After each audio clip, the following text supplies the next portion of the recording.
ধরিস ধরিস ধরিস ধরিস ধরিস আল্লাহ আল্লাহ আল্লাহ আল্লাহ আল্লাহ বেটা তোরা জালটান জালটান ধর ধর ধর ধর ধর আমরা পারছি হারাম এ খাপ শুনিতে পাইতে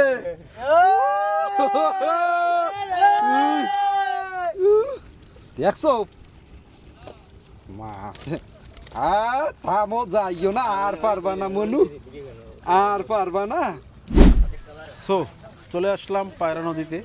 পায়রা নদীর মাঝখানে আসি এবং এখানে কিন্তু মোটামুটি অনেকগুলো নৌকা, মোটামুটি বেশ বড় একটা জেলে বহর, এবং তারা সবাই অপেক্ষায় আছে জাল মারার জন্য। বেসিক্যালি জালটা ওনাদের কাছে জোয়ার ভাটার সাথে তাল মিলিয়ে মারতে হয়, মানে ওনাদের একটা নির্দিষ্ট গৌণ আছে, সেই গৌণ অনুযায়ী কিন্তু জালগুলো মারে।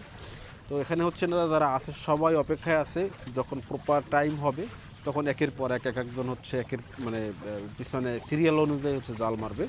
এবং ওনাদের বর্তমানে যে জাল যা ধরে ওনারা সেটা হচ্ছে ইলিশ মাছ।